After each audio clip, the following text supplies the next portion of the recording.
पहलगाम हमले में 26 नागरिकों की मौत से उपजा दुख और गुस्सा जायज़ था। आतंकवादियों के ठिकानों को निशाना बनाना भी जायज़ था, परंतु इसके बाद पाकिस्तान की भारत पर सैन्य कार्रवाई नाजायज़ थी। नतीजा, भारत को इस लड़ाई में कूदना था, कूदा, लेकिन समय रहते इसे बंद करना पड़ा। अचानक लड़ाई पर ब्रेक लगा देने से सरकार की बड़ी आलोचना हुई। सवाल हुए। क्या सवाल थे? भारत ने हाथ क्यों खींचा? लड़ाई लंबी हो सकती थी, क्यों रोक दिया? पाकिस्तान पर चढ़ जाना था, वहाँ की सरजमीन पर कब्जा कर लेना था, इत्यादि इत्यादि। दोस्तों, लड़ाई रोमांटिक नहीं होती, इसके नतीजे बॉलीवुड की फिल्मों जैसे नहीं होते। लड़ाई में लोग मरते हैं, युद्ध की विभीषिका में लोग झुलसते हैं, पीढ़ियां बर्बाद होती हैं, सैनिक मरते हैं, साधारण लोग बेघर हो जाते हैं, बेसहारा होकर सड़कों पर आ जाते हैं। किसी की ज़िंदगी बर्बाद होती है, पावर में, अथॉरिटी में रहने वाले लोग आबाद होते हैं। वॉर मेमोरियल के पास से कभी गुजरे हैं आप? अगर नहीं तो जाइएगा, देखिए, पढ़िए उनके नाम जो लड़ाई की भेंट चढ़ गए हैं। यहीं चले जाइए ना, दिल्ली में इंडिया गेट पर शहीदों के नाम छपे हैं, वहाँ एक पत्थर पर। मैं गारंटी देता हूँ, ये पढ़ने के बाद आप लड़ाई से तौबा कर लेंगे। कभी सोचा है क्या कीमत होती होगी युद्ध की? उसकी कीमत चुकाता कौन है? युद्ध की कीमत छोड़िए, हम जानते हैं शांति की क्या कीमत होती है। हम शांति से रहें, उसके लिए कोई लड़ाई लड़ रहा है। हमें नहीं पता, पता उसको है जिसे युद्ध का परिणाम झेलना पड़ा है। किसी का बेटा गया, किसी का भाई, किसी ने अपना पति खोया। आप समझते हैं बिना बाप की जिंदगी का क्या मतलब होता है? आज हम एक ऐसे ही इंसान से आपकी मुलाकात कराएंगे, मिलाएंगे सिमरन रंधावा से। सिमरन जब 1.5 साल की थी, इनके पिता आतंकवादियों के साथ जंग में शहीद हो गए। 1997 के जून की बात होगी। रंधावा समझती हैं जंग की कीमत। रंधावा की किताब का नाम भी यही है, कॉस्ट ऑफ वॉर। इनके पिता सुखविंदर जीत सिंह रंधावा शहीद हो गए थे, और आज हम उनसे जानेंगे कि शहीद के बच्चे, शहीद की फैमिली होने का क्या मतलब होता है। सिमरन, आपका स्वागत है हमारे कार्यक्रम में। Thank you so much, sir. Thank you for the introduction and thank you for having me here today. हाँ, तो दोस्तों, सिमरन ने पिता खोया और सिमरन की माताजी को आर्मी में नौकरी मिली। उनकी माताजी का नाम आरजे रंधावा है, लेफ्टिनेंट कर्नल आरजे रंधावा। उन्होंने भी आर्मी में सेवा की। अपने पति की मौत के बाद उन्हें आर्मी में उनको भर्ती किया गया था। सिमरन, मेरे मन में एक सवाल सबसे पहले वही है, एक तो ये कि आप अपने बारे में कुछ बताइएगा, और दूसरा ये कि इस लड़ाई के बारे में, हिंदुस्तान पाकिस्तान में एक जो छोटी सी लड़ाई अभी हुई, उस लड़ाई के बारे में जब आपने सुना तो आपके जहन में सबसे पहले क्या आया? सो पहले मैं अपना थोड़ा सा बैकग्राउंड बताना चाहूंगी। जी मेरा जी। पूरा नाम सिमरन रंधावा है। I hmm am the daughter of lieutenant colonel Ravindrajeet Randhawa. Hmm my mom वो पहली वीर नारी हैं फौज ज्वाइन करने वाली। हम्म उन्होंने 1998 में फौज ज्वाइन करी थी, मेरे फादर के सैक्रिफाइस के ऑलमोस्ट 1 साल बाद। एंड मेरे hmm father is late major Sukhvinderjeet Singh Randhawa, Kirti Chakra posthumous. जी। तो अपनी पूरी जिंदगी मैंने हमेशा डर में रही हूँ कि मेरे पापा ने अपना सुप्रीम सैक्रिफाइस दिया है, तो हो सकता है अगर देश को जरूरत पड़ी तो मेरी मॉम भी वही करेंगी। हम्म एंड वो उसमें बहुत प्राइड है, बट उसमें ऑल्सो बहुत दर्द है। हम्म एंड मेरी मॉम अभी 2023 में रिटायर हुई थी फौज से, एंड अभी जी। वो मोहाली में सेटल्ड हैं। तो जब मैंने सबसे पहले ये न्यूज़ सुनी थी तो सबसे पहले मुझे डर लगा था, जैसे सारे बॉर्डर स्टेट वाली फैमिलीज को लगा होगा। हम्म पंजाब में ब्लैकआउट हो रहे थे, एंड मुझे बस डर लग रहा था मेरी मॉम की सेफ्टी के बारे में, एंड बाकी सब लोगों की सेफ्टी के बारे में। एंड मैं कनाडा में रहती हूँ एज एन इमिग्रेंट, अगर कुछ हो तो मैं अपने मॉम के पास टाइमली पहुंच भी नहीं सकती हूँ। एंड ये वो वाला डर है जो ज्यादातर इमिग्रेंट्स फील कर सकते हैं, क्योंकि आप अपनी जिंदगी का एक बहुत बड़ा हिस्सा पीछे छोड़ के यहाँ पे आते हो। जी। तो स्टार्टिंग में काफी टाइम तक मेरे दिमाग में बस यही घुमा था कि मेरी मॉम सेफ है, सब लोग जो मेरे फैमिली है, फ्रेंड्स हैं, हमने अपनी पूरी जिंदगी फौज में बिताई है, वो सब लोग सेफ रहें। एंड उसके बाद मैं बस वही सोच रही थी कि इनोसेंट लाइफ लॉस नहीं होनी चाहिए। This nothing worse in collateral damage। इस बार की लड़ाई में भी सिमरन, छोटी सी लड़ाई रही 5-6 दिन की, पर कई फौजी मारे गए। कुछ फ्रंट पे मारे गए, कुछ लोग शेलिंग हुई दूर दराज के इलाकों में जहां वो रहते थे। जो डिफेंस का स्टेशन है वहाँ पे शेलिंग में मारे गए। क्या कहती हैं आप इसको लेकर के? सो जो मेरी ये बुक है कॉस्ट ऑफ वॉर, जी। मैंने अपनी बुक में एक चीज लिखी थी। India never lost a war, but we lost at every war, because we lost soldiers at every war. ये ये जंग नहीं थी, ये वॉर नहीं था, ये कॉन्फ्लिक्ट था। बट जब भी देश को जरूरत पड़ेगी, योद्धा, सोल्जर्स, सब कुछ छोड़ के सुप्रीम सैक्रिफाइस के लिए रहेंगे ready. This is the nature of sacrificing your life for your nation. This is how you bring peace. And मेरा ये दिल से मानना है कि we are a peace loving nation. India is the land of Gautam Buddha and Guru Nanak. जी। पर इसका मतलब ये नहीं है कि जब जरूरत पड़ेगी तब हम अपने आप को डिफेंड नहीं करेंगे। हम जंग एंड मौत नहीं चाहते हैं, but India has the world's largest voluntary military. We will serve our nation with pride till death, and agar kabhi zarurat padi, I will be the first person in line to sacrifice my own life for Bharat. But अच्छा नहीं लगता है कभी भी जब भी कि आप देखते हैं कि there is potential for loss of life, there's potential, and but it is the cost of war. नहीं, पर जो आपके पिताजी शहीद हुए आतंकवादियों के साथ लड़ाई में, सुखविंदर जीत सिंह रंधावा, राइट? आपने एक अलग किस्म के साए में ज़िंदगी आपकी कटी, पली बढ़ी आप, तो आपके मन में लड़ाई के लिए कोई नफ़रत सी है क्या? नफ़रत नहीं भी कहें तो डिसलाइक करना, गुस्सा, झुंझलाहट लड़ाई के प्रति? सर जब मैं छोटी थी, हाँ जी, क्योंकि तब मुझे काफ़ी चीज़ें समझ नहीं आती थी। मैं दिल से चाहूँगी कि कभी भी जंग ना हो, पर अगर ऑप्शन ही वो बचता है तो मैं उसकी नेसेसिटी समझ सकती हूँ। मैं चाहती हूँ कि सब कुछ बात से, डायलॉग से, डिप्लोमेसी से हल हो जाए। बट अगर last scenario for protection of the nation is जंग, is conflict, I understand that. मुझे ये लगता है कि अगर मैं लड़ाई से ब्लाइंड नफरत करूंगी तो हो सकता है कि जिन लोगों ने अपनी शहादत प्राप्त करी है भारत के लिए, उनका सैक्रिफाइस डिसरिस्पेक्टफुल हो जाएगा, और मैं वो नहीं करना चाहती हूँ। तो as much as I don't want war ever, I respect the people who have sacrificed their lives for this nation. And if that is the last resort, that is the last. अच्छा, क्या आप, इतनी कम उम्र में सिमरन आपने किताब लिखी? बड़ा मुश्किल काम है किताब लिखना, मैं तो लिख नहीं पाता, मैं केवल पढ़ पाता हूँ। तो कॉस्ट ऑफ वॉर आपकी किताब का नाम, एक बार और दिखाएंगे ज़रा अपनी किताब आप? हाँ, कॉस्ट ऑफ वॉर। क्या इसका सोच कर नाम रखा, कहाँ से प्रेरणा ली? कॉस्ट ऑफ वॉर मतलब ऐसे लग रहा है कि बताने का कि साहब, नाम सुन के लगता है कि जैसे ये बताया जा रहा है कि लड़ाई की एक कीमत चुकानी पड़ती है, इससे बचिए। कहाँ नाम क्या सोच कर रखा है? सर जब ये बुक लिखने का टाइम आया था, ये मैंने कोविड के टाइम पे लिखा था, अपनी ग्रेजुएशन करके वापस इंडिया आई थी। एंड मुझे ये बुक लिखने का कारण ये था, वाज मेरी mom.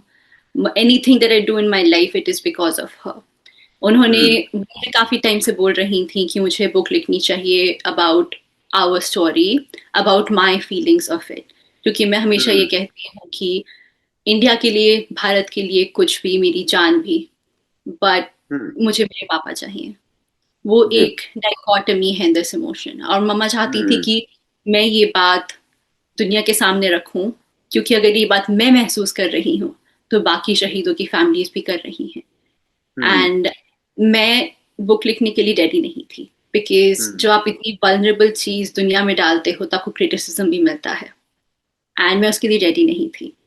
But then finally before covid started, मैंने अपने फादर की डेथ एनिवर्सरी पे, विच इज ऑन 17th जून, मैंने एक आर्टिकल लिखा था जो वायरल हो गया था अबाउट दिस। उसके बाद I started writing this book because I realise that people do want to hear this story.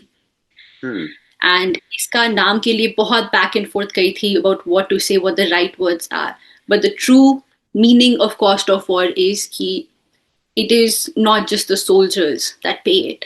It's the families that are left behind. It's the families who have to live with the pain of जी। that loss, of that sacrifice. हम सिर्फ soldiers को जय हिंद करके ये बात खत्म नहीं कर सकते हैं। उनकी फैमिलीज के ऊपर वो ट्रॉमा हमेशा रहता है। दादू दादी ने अपने इकलौता बेटा खोया, पापा की सिस्टर ने अपना भाई खोया, मैंने अपने फादर खोए, मम्मा ने अपना हस्बैंड खोया। ये सारे लोग, एक इंसान ने को हमने खोया है, बट ये सारी चीजें हमेशा के लिए बदल चुकी हैं। हमारी जिंदगियां हमेशा के लिए बदल चुकी हैं। Cost of war is not just monetary value, it is not just property, it is not just land, it is soldiers and their families that are left behind forever. आपका बचपन कैसा रहा एक फादर के एब्सेंस में? So there was always this place that was empty. मेरी पूरी जिंदगी में मुझे मेरे पापा के बारे में आज तक ज्यादा कुछ पता नहीं है, बस क्योंकि मम्मा पापा की शादी 4 साल की थी एंड उसके बाद पापा मेड द सुप्रीम सैक्रिफाइस। तो मेरी जिंदगी में हमेशा एक होल था about about half of your life that you will never know. सब कहते हैं कि अपने पेरेंट्स जैसे होते हैं, पर मुझे अपने एक पेरेंट के बारे में कुछ पता ही नहीं है। जिनसे भी मैं मिलती हूँ जो पापा को जानते थे, वो सब ये कहते हैं कि उनसे अच्छा इंसान हमने कभी नहीं देखा। वो सबके बारे में सोचते थे, he was kind and he would light up the world। ये सारी चीजें मैं कभी भी उनसे सीख नहीं पाऊंगी। जो वो लॉस है, वो लॉस मैं अपने अंदर लेकर बहुत बहुत सालों तक घूम रही थी, क्योंकि मुझे बच्चों को समझ नहीं आता है कि आप फील क्या कर रहे हो। मैं नहीं समझ पा रही थी कि वो पेन है, तो मैं उसको अंदर ही इंटरनलाइज करके मैं कभी गुस्सा हो रही हूँ, कभी फ्रस्ट्रेट हो रही हूँ। काफी बचपन में काफी ऐसा समय था जब मैं अपने पापा से नाराज थी, क्योंकि उन्होंने मेरी जगह भारत को चुना। मैं समझ सकती हूँ अब कि उनके सैक्रिफाइस का मतलब क्या है, क्योंकि मेरे फादर की वजह से भारत सेफ है। सोल्जर्स की वजह से, उनके लॉस की वजह से, मेरे फादर की लॉस की वजह से उनके मेन जिंदा हैं। And I can understand that now, but बचपन में it was a difficult concept to understand. I still understood कि उनके सैक्रिफाइस में प्राइड है, उनके सैक्रिफाइस में करेज है, बट फिर भी मुझे मेरे पापा चाहिए। बच्चों के लिए करेज एंड सैक्रिफाइस तो दूसरी चीज है, उन्हें बस अपने पापा चाहिए। उन्हें फादर्स डे पे किसी को विश करने के लिए चाहिए। फादर्स डे और पापा की डेथ एनिवर्सरी में 1-2 दिन का ही डिफरेंस होता है, और वो डिफरेंस मैं आज तक समझ नहीं पाई हूँ। जो पेन आप बिना फादर के ग्रो होते हुए फील करते हो, वो चीज हील नहीं होती है, आप वो कैरी करके चलते हो। There is beauty and pain in that. But मैं ये जरूर कहूँगी कि मैं अपनी जिंदगी में बहुत फॉर्चुनेट हूँ, बिकॉज मेरी मॉम से अच्छा पेरेंट मुझे और कहीं नहीं मिल सकता था। मैंने स्टार्टिंग में कहा था जो भी मैं हूँ उनकी वजह से हूँ, और वो हमेशा सच रहेगा। उन्होंने हमेशा मुझे understanding and love and care के साथ पाला है। मैंने उनसे सीखा है कि एक औरत कुछ भी कर सकती है, क्योंकि मैंने कुछ भी करते हुए उन्हें देखा है। I grew up not just a soldier, a वीर नारी। She was the first to make that happen. उनकी वजह से रूल्स चेंज हुए हैं, उनकी वजह से आज वीर नारी के पास उम्मीद है। तो मुझे पूरा भरोसा है कि जहाँ पे भी पापा हैं वो मम्मा को देख के बहुत प्राउड फील करते हैं। सिमरन, एक इंटरव्यू में आपका देख रहा था, अ, जिसमें आपने कहा कि कई बार आपको लगता था कि जिस देश के लिए आपके पिताजी ने अपनी जान गंवा दी, वो देश उनको अच्छे तरीके से, पर्याप्त तरीके से याद नहीं करता। आपकी राय बाद में इस पे बदल गई। सर ये इसमें बस मैं एक चीज बोलूंगी कि ये मुझे लगता नहीं था, ये मेरा डर था। अच्छा। कभी किसी ने मुझे ऐसा फील नहीं कराया कि उनके सैक्रिफाइस की वैल्यू नहीं थी। हम्म। मैं फौज में पली बड़ी हूँ, मैं मिलिट्री बैकग्राउंड से हूँ। मेरे दादू भी मिलिट्री में थे और मेरी जी। मम्मा मिलिट्री में थी। तो मैं हमेशा फौज में पली बड़ी हूँ, एंड मम्मा हमेशा कहती है कि डिफेंस सर्विस से ज्यादा अच्छी इंस्टीट्यूट दुनिया में कहीं नहीं है। एंड मैं उनसे अग्री कर, बिकॉज डिफेंस सर्विसेज की वजह से, मिलिट्री में बड़े होने की वजह से मुझे ये पता था कि कुछ भी हो जाए मिलिट्री आपको याद रखेगी, बिकॉज मिलिट्री एक परिवार है। उन्होंने जितना हमें सपोर्ट किया आफ्टर पापा sacrifice during mama's entire tenure, मुझे नहीं लगता कि क्यों हमें वो सपोर्ट कहीं और से मिल सकता था। So it is the best institute for us. But मुझे ये डर लगता था कि मेरे जाने के बाद मेरे फादर ने जो अपनी जिंदगी कुर्बान कर दी, मेरी मम्मा ने अपनी पूरी बाकी की जिंदगी कुर्बान कर दी, उसकी वैल्यू कहाँ रहेगी। कभी कभी डर लगता था कि हम फौज को सिर्फ तब याद करते हैं जब चीजें मुश्किल हो जाती हैं। सही समय में कोई याद नहीं करता, सही समय में कोई सोचता नहीं है कि वॉर मेमोरियल में क्या हो रहा है, कि वॉर मेमोरियल में हर साल और नाम जुड़ रहे हैं। उस बारे में कोई कुछ सोचता नहीं था। तो जब मैं छोटी थी, स्पेशली जब हम लोग किसी डिफिकल्ट जगह पे पोस्टिंग होती थी जहाँ पे टेंशन है, वहां पे लगता था कि ओ, ये इसी चीज के लिए तो मेरे फादर ने अपनी जिंदगी दे दी, तो क्या उस चीज को हम भूल जाएंगे। पर ये मेरा बचपन का डर था।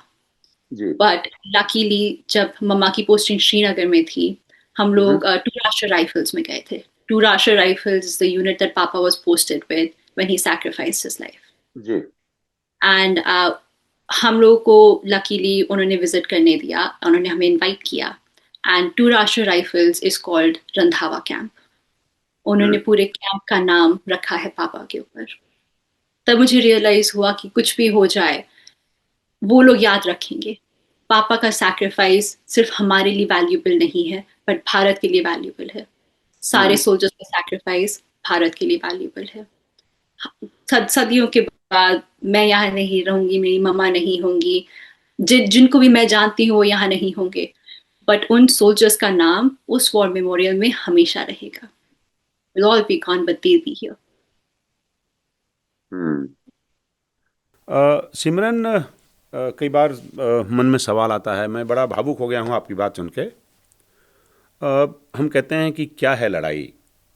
इसको बहादुरी कहते हैं, वीरता है, दर्द है, या नुकसान है? मतलब एक लड़ाई को कैसे आप देखते हैं, या इनमें से जो मैंने आपको कहा, वीरता है, बहादुरी है, दर्द है, नुकसान है, या सब मिला, ये सब कुछ है? मैं तो कहूंगी कि सब कुछ है। वो एक कहावत होती है ना इंग्लिश में, you can't have the light without darkness. आप एक चीज के बिना दूसरी चीज नहीं कर सकते हैं। सैक्रिफाइस एंड प्राइड एंड करेज, उनके साथ जी। साथ लॉस है। बिकॉज पापा की करेज के साथ मेरा लॉस है, उनका भी लॉस है, उन्होंने अपनी जिंदगी गंवाई है। उनके करेज के साथ हम सब ने कुछ खोया है, बट उनके करेज की वजह से आज तिरंगा वहां लहरा रहा है। तो उसमें प्राइड है। इनमें से कोई भी चीज आप अलग नहीं कर सकते हो। मैं अपने फादर का लॉस फील करती हूँ। अपनी मदर के लिए मुझे मेरी मॉम से बहुत प्यार है, वो मेरी बिगेस्ट सोर्स ऑफ इंस्पिरेशन है। But as lucky as I am to have her, I still don't have a father. And वो कोई और रिप्लेस नहीं कर सकता है उनकी पोजिशन को, बिकॉज वही है मेरे पिता। और उनका लॉस एंड मम्मा का प्यार, वो दोनों चीजें साथ में चलती हैं। सैक्रिफाइस, पेन, प्राइड, करेज, ये सारी चीजें एक साथ होती हैं। ये अलग पहलू है सेम कॉइन का, आप इन चीजों को अलग नहीं कर सकते हो। हर बार आप तिरंगे को जब देखते हो, उसमें प्राइड है, बट उसमें ऑल्सो लॉस है। Those things can not be separated. आपकी माता जी को कितना संघर्ष करना पड़ा? कभी आपको ऐसा लगा कि अगर पिताजी होते तो दुनिया बिल्कुल आसान होती, दुनिया अलग होती, मेरी माताजी को इतना संघर्ष नहीं करना पड़ता, इस तरह के सवाल, इस तरह की भावनाएं मन में आती रहीं? सर नॉट एग्जैक्टली, मेरा मानना है कि अगर पापा यहाँ होते तो जिंदगी अलग जरूर होती, बिकॉज वो एक ऐसे इंसान थे कि उनको मिलने के बाद सबकी जिंदगी बेटर होती थी। आज हम्म। तक जिन लोगों के साथ पापा ने सर्व किया है, वो मम्मा को आके बोलते हैं कि जब सिमरन की शादी होगी तब उसमें ये सब कुछ हम करेंगे, क्योंकि वो सिर्फ सुखविंदर की बेटी नहीं है, वो भारत की बेटी है। हम्म। तो जो ये सारी चीजें हैं, वो मैं उनसे उन इंसान के को कभी मिल नहीं पाई, मैं उनसे सीख नहीं पाई, मैं उनके साथ बड़ी नहीं हो पाई। वो लॉस हमेशा रहता है। पर मेरा ये भी मानना है कि जिंदगी में संघर्ष तो होते हैं।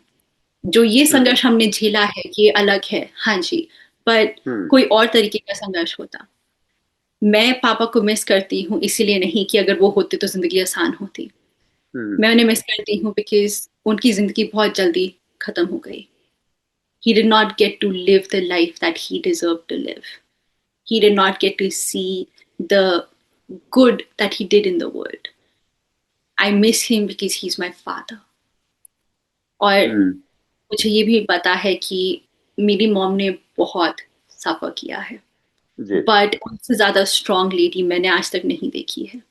उन्होंने वो आपके। दर्द जी। उन्होंने प्लीज वो प्लीज दर्द प्लीज। कभी नहीं आने दिया। एंड उन्होंने मुझे हमेशा शील्ड की तरह प्रोटेक्ट करके रखा है। She's the strongest person I know. And we had a lot of support from the military, and we're always grateful for that.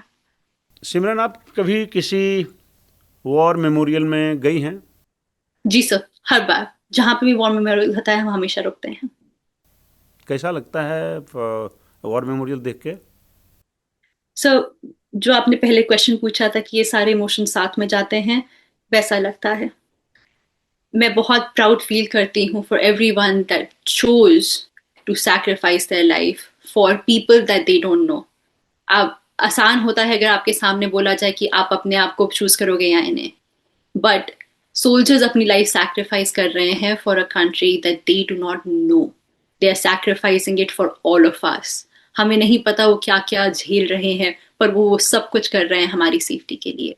और war memorials is a reminder of that. जो मैं पहले कह रही थी कि हम सब लोग कभी ना कभी चले जाएंगे, बट वो वॉर मेमोरियल्स वहां रहेंगे, उन योद्धाओं का नाम वहां रहेगा। जी। पर इस चीज के साथ साथ जब मैं नेशनल वॉर मेमोरियल गई थी लास्ट, तो जब आप अंदर जाते हैं, it's hmm. Overwhelming feeling of pride and courage and sacrifice. But जी। उसके एंड में जाके वहां पे स्टोन्स लगे हुए हैं जिन पे अभी नाम नहीं लिखा है।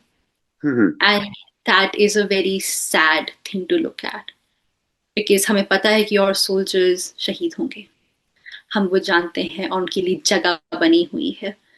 वो impending waiting for a soldier to die, वो सीन मेरे लिए हर बार मेरी आंखों में आंसू ले आता है। लड़ाई होनी चाहिए कि नहीं होनी चाहिए सिमरन?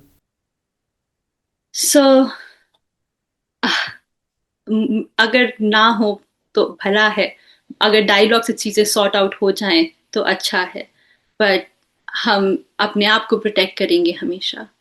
अगर अगर मेरे कहने से लड़ाइयाँ रुक जाती तो मेरे पिता आज यहाँ पे होते। नहीं, आपके कहने से और हमारे कहने से लड़ाई नहीं रुकेगी, क्योंकि लड़ाई एक ऐसी चीज़ है जिससे एक ऐसा वर्ग है दुनिया में, एक क्लास है जो उससे बेनिफिट होता है। पर मैं जी। Greed and anger and resentment, जो ये सब कुछ है, ये चीजें नहीं हटेंगी तब तक लड़ाई कैसे हट सकती है? बिकॉज ये सब कुछ उन्हीं चीजों का तो बायो प्रोडक्ट है। और जितना मुझे पता है, दुनिया में हमेशा लड़ाई रही है। इंडिया में 1947 के बाद अगर आप गिनना चाहें तो हो सकता है, बट हमें पता है कि हमारे कॉन्टिनेंट में हमेशा से लड़ाइयाँ रही हैं। चाहे वो जी। मुगल्स के साथ हो गई, चाहे वो डिफरेंट एलिमेंट्स के साथ हो गई, लड़ाई हमेशा से रही है, क्योंकि ग्रीड, एंगर, ये सारी चीजें हमेशा रहती हैं जब तक उन अंडरलाइन चीजों का सॉल्यूशन नहीं मिलेगा।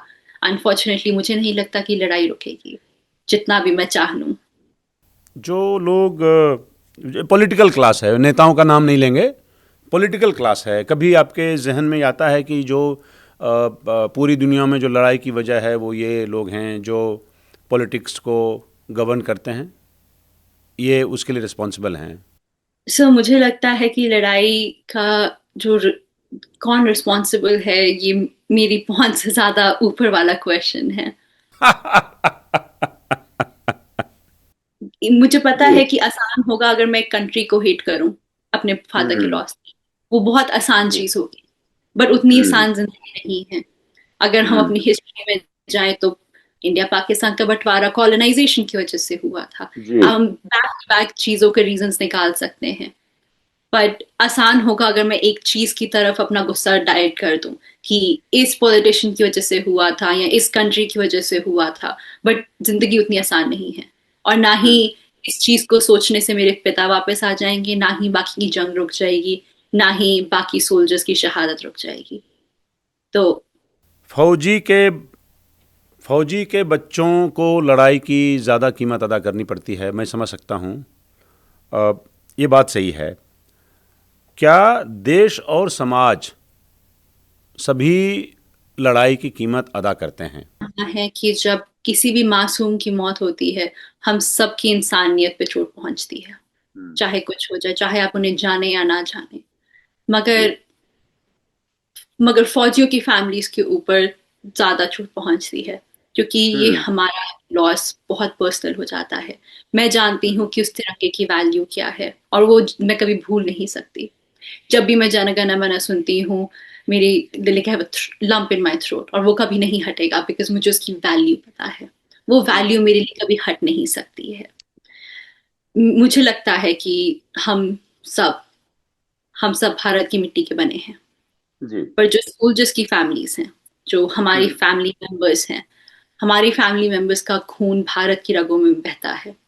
तो जो वो डिफरेंस है, वो हमारे लिए पर्सनल है। पर जब भी किसी योद्धा की मृत्यु होती है, जब भी वो सैक्रिफाइस करते हैं अपनी जिंदगी, अपनी लाइफ, उसका असर हर जगह पे जाता है। सिमरन, एक और बात है कि अ, किसी आतंकवादी को देखकर उसकी तस्वीरें देखिए या गिरफ्तार होते हैं तब वो वीडियो देखते हैं आप, अ, या आतंकवादी घटनाएं आप सुनते हैं, क्या आपके मन में कैसा भाव आता है? एक जगह से मुझे प्राइड फील होता है कि हमने इस टेररिस्ट अटैक को काफी हद तक रोका, हम्म। हमने फ्यूचर टेररिस्ट अटैक्स को रोका, हमने सिविलियन लाइव्स बचाई।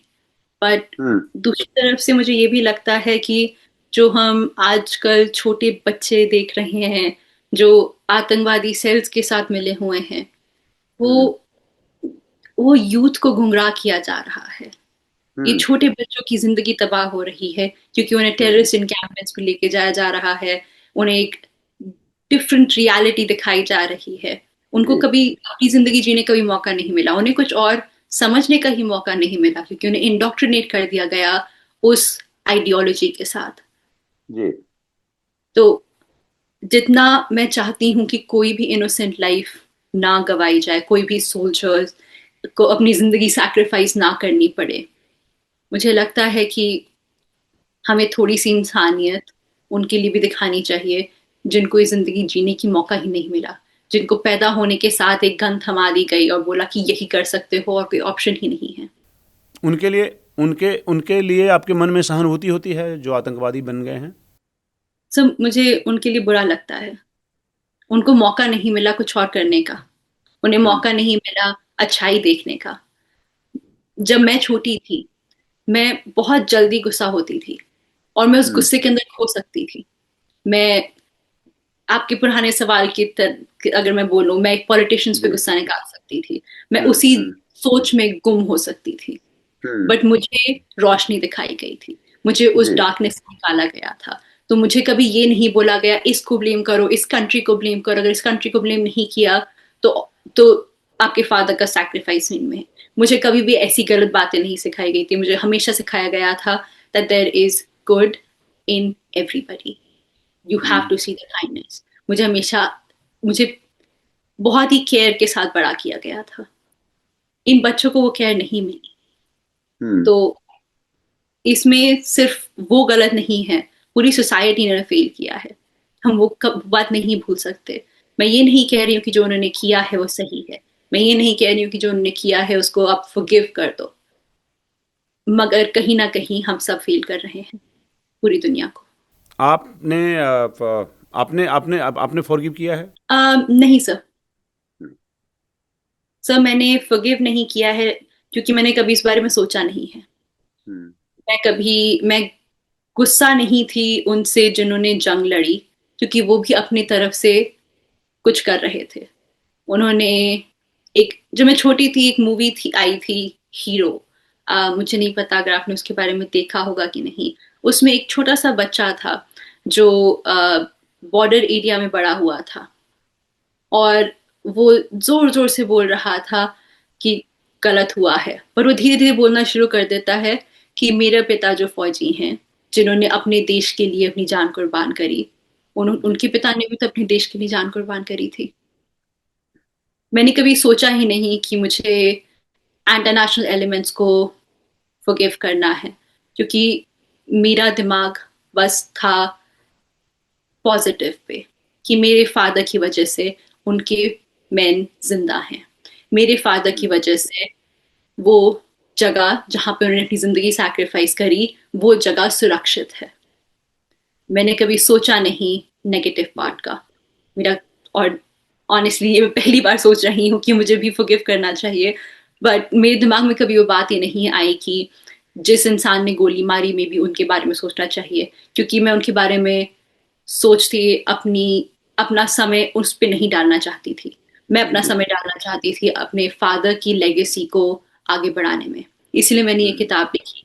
ये किताब थी forgiveness for myself, because जो मेरे अंदर गुस्सा था, जो पेन था, I wanted to forgive myself for feeling that anger, क्योंकि वो एंगर तो मेरे अब साथ था, वो डर भी मेरे साथ जी, था। क्या लड़ाई रोक पाना संभव है, सिमरन? सर अगर उसके अंडरलाइंग रीजंस हट जाएं, बट मुश्किल है कहना। ये फिर से वही क्वेश्चन है, मेरे थोड़े से ऊपर है। मैं चाहूंगी किसी समय में कि लड़ाई हट जाए। मैं चाहूंगी कि हम सब लोग डायलॉग से चीजों का रिजल्ट ला सके, किसी और को मेरे जैसे अपने फादर की फोटो देख के बड़ा ना होना पड़े। हम्म। लेकिन अगर अगर हमें भारत की सुरक्षा के लिए लड़ना पड़ेगा, सारे फौजी एक एक सेकंड में पहुंच जाएंगे। अगर अपने भारत के लिए मुझे लड़ना पड़ेगा, मैं भी पहुंचूंगी। क्या किया जाना चाहिए इस मतलब इस धरती को मैं कहूँगा, किसी देश की बात नहीं करते हैं, धरती इसको बेहतर बनाने के लिए और खुशनुमा माहौल हो, जहाँ लड़ाइयाँ नहीं हो, जहाँ कोई एक दूसरे का गला न काट रहे हों, क्या किया जाना चाहिए?